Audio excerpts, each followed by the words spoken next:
नमस्ते दोस्तों, जय साई राम।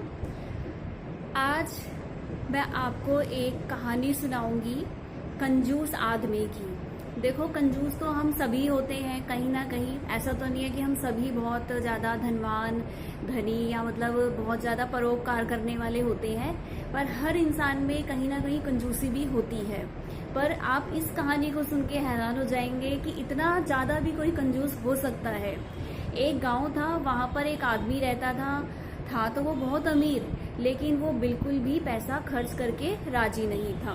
घर खर्च में भी वो बड़ी कंजूसी से अपनी पत्नी को पैसा देता था, और वो कभी भी किसी तीर्थ स्थान पे नहीं जाता था। क्यों नहीं जाता था? क्योंकि उसको लगता था कि अगर मैं जाऊंगा तो फिर वहां पर खर्चा होगा, पंडित भी पैसे मांगेंगे।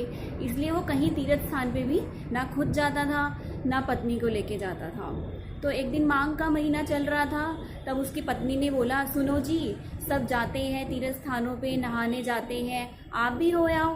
तो कहता है, मैं नहीं जाता, खर्चा होगा। तो उसको कई गांव वालों ने भी बोला कि भाई तू इतना पैसे वाला है तो कुछ दान पुण्य नहीं करता, चल तू नहा ही आ गंगा जाकर। तो फिर उसने सोचा चलो मैं जाता हूँ, तो वो चला गया।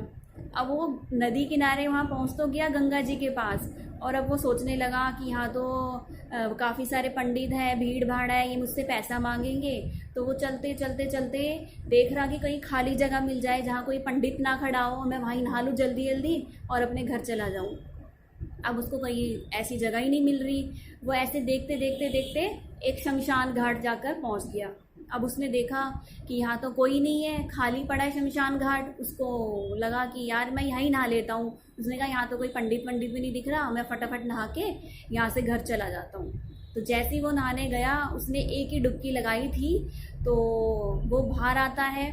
और ऐसा ना मतलब करते हुए उसको हमारे जो शंकर भगवान है वो ये सब ऊपर से देख रहे होते हैं। वो तो हम सबको ही देखते हैं, तो वो देख रहे होते हैं और हंस रहे होते हैं। तो वो कहता है चलो मतलब कहते हैं कि चलो आज इसके हम मज़े लेते हैं, थोड़ी इससे मजाक करते हैं। तो ये इतना कंजूस है। तो वो फिर धरती पे आ जाते हैं और वो एक पंडित का रूप धारण कर लेते हैं, और वो भी शमशान मतलब होते हैं। तो जैसे ही वो फटाफट मतलब डुबकी लगा के बाहर निकलता है, सामने क्या देखते हैं, पंडित खड़े हैं। अब वो देख के हैरान, वो कह रहा है अभी तो कोई पंडित नहीं था, अब ये कहाँ से मतलब आ गया, वो सोचने लगता है। तो जो शंकर भगवान जी थे पंडित का रूप धारण किए हुए, हंसने लगे और बोले, लाओ पैसे दो। वो कहता है किस चीज़ के पैसे? कहते हैं तुमने डुबकी लगाई है तो पैसे तो देने पड़ेंगे। तो कहते हैं तुम कौन हो? वो कहता है कि मैं यहाँ पे रखवाली करता हूँ और यहाँ का ठेका मेरे पास ही है, जो भी इसमें नहाता है उसको पैसे तो देने पड़ते हैं। अब वो परेशान। तो वो कहता है कितने पैसे लोगे बताओ? तो शंकर भगवान बोलते हैं, वैसे तो मैं ज़्यादा लालची नहीं हूँ, पर तेरे को जो देना है आप वो दे दो। तो कहता है ठीक है, मैं आपको एक पैसा दूंगा। कहते हैं लाओ, दो एक पैसा ही दे दो, कोई बात नहीं। शंकर भगवान भी मज़े ले रहे होते हैं और मन ही मन हंस भी रहे होते हैं। अब वो सेठ कहता है नहीं नहीं नहीं नहीं, अभी नहीं है मेरे पास पैसा, मैं ये उधार रहा, मैं जब आऊँगा अगली बार तो मैं आपको दे दूँगा। तो शंकर भगवान जी कहते हैं ठीक है, आप अपना नाम एड्रेस वगैरह लिखवा दो। तो वो क्या करता है, फिर अपना नाम एड्रेस, कौन सा गांव है, घर का पता सब लिखवा देता है। तो शंकर भगवान जी कहते हैं ठीक है तुम जाओ। अब वो चला जाता है। अब शंकर भगवान जी भी शंकर भगवान है, उनकी भी अपनी लीला है। तो वो क्या करते हैं, जैसे ही वो सेठ घर जाके अभी पहुंचता है, शंकर भगवान भी पीछे पीछे चले जाते हैं और जाके दरवाज़ा खटकाते हैं। उसकी पत्नी बाहर आती है और वो कहते हैं मतलब जो भी उसका नाम था, वो बोलते हैं कि वो है घर पे? तो कहती है हाँ अंदर हैं, सो रहे हैं। तो वो कहते हैं उनको बोलो कि मेरा एक पैसा जो उधार था ना वो मैं लेने आया हूँ। तो वो जाके अपनी पति को बोलती है कि सुनो जी, ऐसे ऐसे बाहर बाहर कोई पंडित आया है, आपने उसका कोई एक पैसा देना है। अब वो सोचता है, वो कहता है अरे ये पंडित तो यहाँ भी पहुँच गया।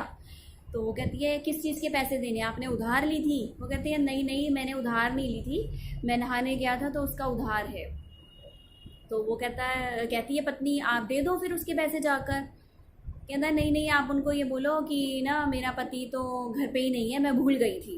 वो कहती है अभी तो मैंने उनको बोला है कि वो घर पे है, अब मैं जाकर ये बोलूँ? कहता है हाँ बोल दो। तो वो जाती है बेचारी। वो कहती है पंडित जी वो तो मैं भूल गई थी, मेरे पति तो घर पे ही नहीं है, आप बाद में आ जाना। तो शंकर भगवान भी को पता तो होता ही है सब कुछ।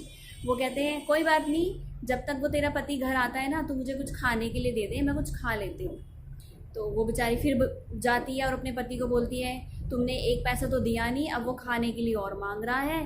तो वो कहता है खाने के लिए मांग रहा है, नहीं नहीं नहीं, उसको बोल दो कि मेरा पति ना बीमार हो गया है तो अभी तबीयत ठीक नहीं है, मैं खाना वाना नहीं बना सकती।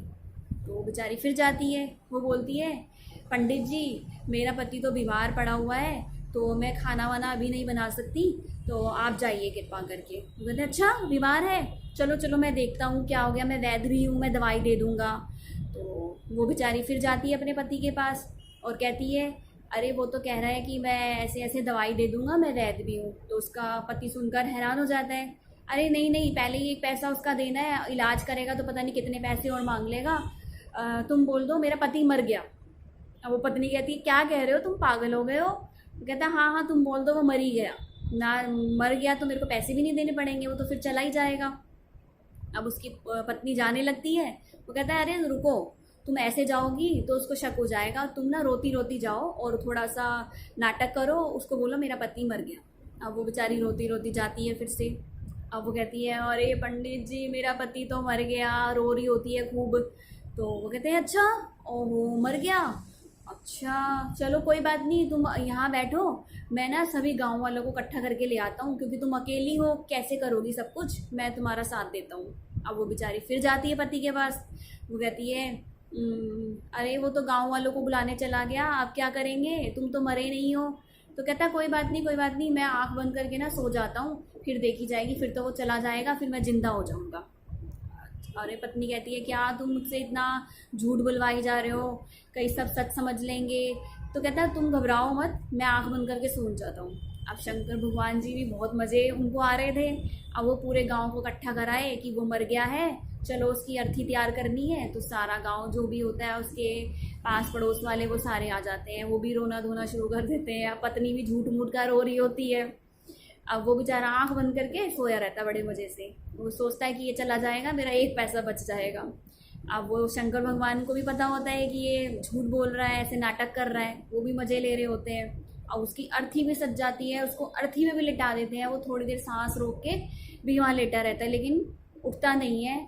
उसको अब आप मानोगे उसको शमशान भी ले जा रहे होते हैं। उसकी पत्नी रोती है अरे नहीं ये जिंदा है, ये जिंदा है, इनको कहाँ ले जा रहे हो, ये झूठ बोल रहे हैं जिंदा है। अब सारी औरतें कहती हैं ये तो पागल हो गई है, जैसे पति मर जाता है तो उसको सदमा सा लग गया। वो कहती है नहीं बेटी ये मर गई है, मर गया है, तू परेशान मत हो, ये वो कहती है नहीं मैं सच बोल रही हूँ, ये मरे नहीं है।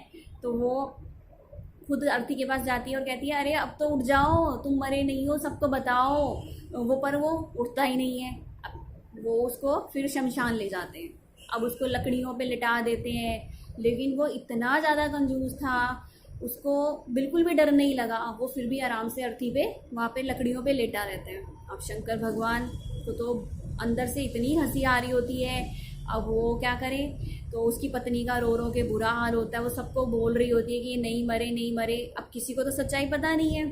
अब शंकर भगवान भी हार जाते हैं उसके आगे, उसकी कंजूसी के आगे हार जाते हैं और उसको कान में जाके धीरे से बोलते हैं अब तो उठ जा, मैं नहीं तेरे से पैसे लूँगा, तू बता मुझसे क्या चाहता है।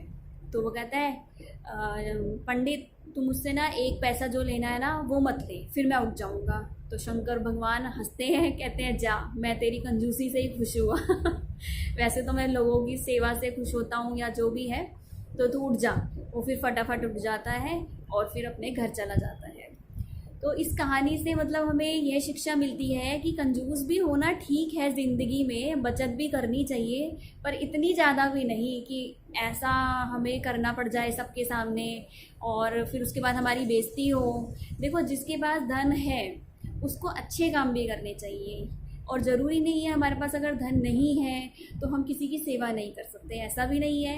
अगर आपके पास धन नहीं है तो आप किसी की अपने शरीर से मदद करें, जैसे उसको कहीं हॉस्पिटल लेके जाना है या उसका कोई काम करना है तो आप इस तरह से भी मदद कर सकते हैं। परोपकार करना अच्छी चीज़ है, कंजूसी करना भी अच्छी चीज़ है, पर इतनी ज़्यादा भी नहीं कि मतलब दूसरे ही परेशान हो जाएं और हमारी उसके बाद बहुत बेइज्जती भी हो, तो ये नहीं होना चाहिए। तो दोस्तों मैंने अपनी कहानी सुना दी है। मुझे आशा है आप सबको अच्छी लगेगी, और अगर आपको अच्छी लगे तो आप लाइक करें, शेयर करें और कमेंट्स भी करें। धन्यवाद।